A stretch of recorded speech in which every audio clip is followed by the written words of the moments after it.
Aujourd'hui, on va parler d'un sujet qui revient souvent. Est-ce qu'on peut acheter de l'immobilier au Vietnam quand on est étranger? Qu'est-ce qu'autorise la loi? Quelles sont les différences entre un appartement, un terrain, une maison? Et surtout, on va voir, est-ce que ça vaut le coup? Je vais tout vous expliquer de façon claire et structurée. À la fin de cette vidéo, vous saurez exactement ce qui est possible ou non et combien ça peut coûter. Premier point très important. Au Vietnam, la terre n'appartient à personne. Elle est la propriété de l'État. Donc, en tant qu'étranger, vous ne pouvez pas posséder de terrain. Mais vous pouvez obtenir ce qu'on appelle un droit d'usage du sol, généralement pour 50 ans. Parfois renouvelable, ça peut aller jusqu'à 70 ans. Alors, les lois principales à connaître, on a la Land Law de 2024, la Housing Law qui a été amendée en 2024-2025 et la Law on Real Estate Business qui est de 2025. À condition d'avoir un passeport valide, de pouvoir entrer légalement au Vietnam et de ne pas être protégé par l'immunité diplomatique, vous pouvez acheter certains types de biens. Mais attention, vous ne pouvez pas posséder plus de 30% d'un immeuble. Et vous ne pouvez pas posséder plus de 250 maisons individuelles par quartier administratif. Mais c'est quand même un détail auquel il faut porter une attention particulière, notamment sur les 30% d'étrangers dans un immeuble. Ça peut aller assez vite selon les projets.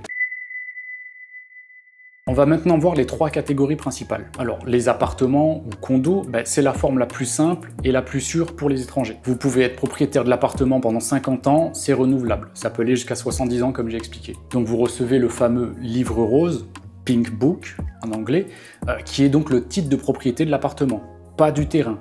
Attention. Alors, à titre indicatif, à Hanoï, les prix sont autour de 2800 $ le mètre carré. Et pour ce qui est d'Ho Chi Minh, on est à peu près à 3100 $ le mètre carré. Après, en règle générale, de toute façon, on peut trouver facilement des 50 mètres carrés en condo, neuf, autour de 100 000 $ dans ces eaux-là. Pour les terrains nus, vous ne pouvez pas acheter de terrain directement.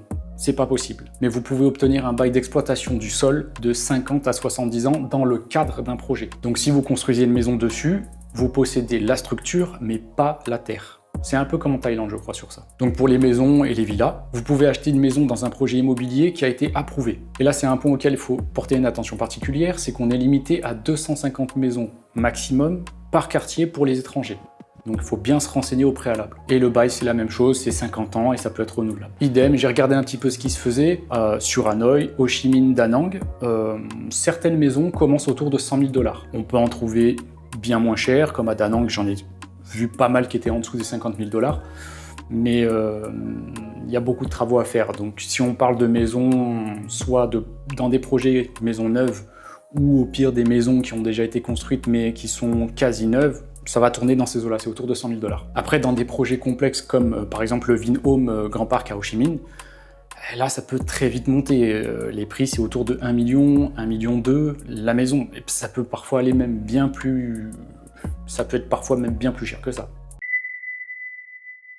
Alors on va voir les étapes pour acheter en toute légalité. Bon, je pense que ça vous l'avez compris, il faut d'abord vérifier que le bien il est dans la limite autorisée, c'est-à-dire les fameux 30% d'un immeuble ou 250 villas sur le quartier. Le contrat de vente, il faut le signer devant un notaire parce qu'il faut un contrat de vente notarié. Et ça c'est vraiment obligatoire.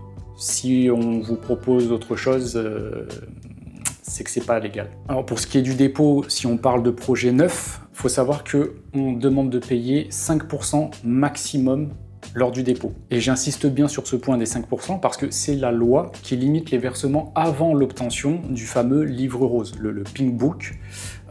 La loi stipule clairement que le maximum du dépôt c'est 5%, pas plus. Ensuite, il faut enregistrer l'achat au cadastre pour recevoir le fameux livre rose. Je vais donner quelques informations sur les taxes et les frais à prévoir, parce que c'est vrai que c'est une chose, on n'en parle pas trop, mais c'est important, parce que en fait ça représente quand même pas mal d'argent. Il faut savoir qu'il y a une TVA au Vietnam qui est de 5 à 10%, ça dépend des projets et de la zone. Il y a les frais d'enregistrement qui s'élèvent à 0,5% du prix d'achat. Les frais de notaire en général, ça va pas plus de 10 millions de dong.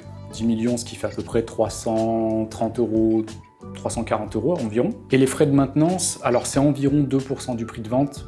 La plupart du temps, quand les projets sont des projets récents, en général, c'est offert pendant 2-3 ans. Ça dépend. En tout cas, ça c'est une chose qui est négociable. Alors évidemment, il faut vérifier que le projet est bien en règle, surtout pour les maisons et les terrains. C'est vraiment important, il faut être vraiment méticuleux. Et j'insiste sur ça, il ne faut jamais s'engager sans avoir vu le fameux livre rose. ou au moins un contrat clair. C'est vraiment, ça c'est non négociable. Et honnêtement, de toute façon, il faut se faire accompagner par un avocat ou un agent de confiance.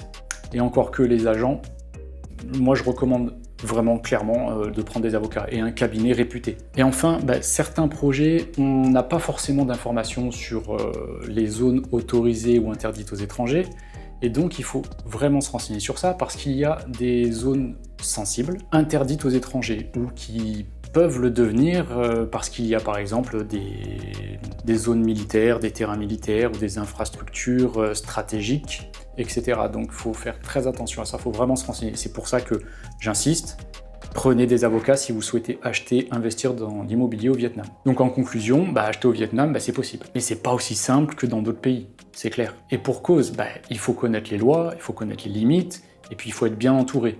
Donc pour moi, les avocats, de toute façon, c'est obligatoire. Avocat obligatoire. Voilà, on a fait à peu près le tour. C'était une vidéo assez courte, mais je pense qu'il peut être assez utile. Ça apporte quand même quelques informations.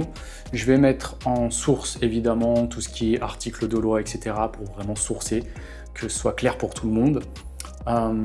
Puis si vous préparez un achat, si vous avez des questions, mettez-les en commentaire, ou alors vous pouvez aussi rejoindre le groupe Discord, je mettrai le lien en description et en commentaire épinglé. Puis pense à mettre un like, à t'abonner si ce n'est pas déjà fait, et puis voilà, peace.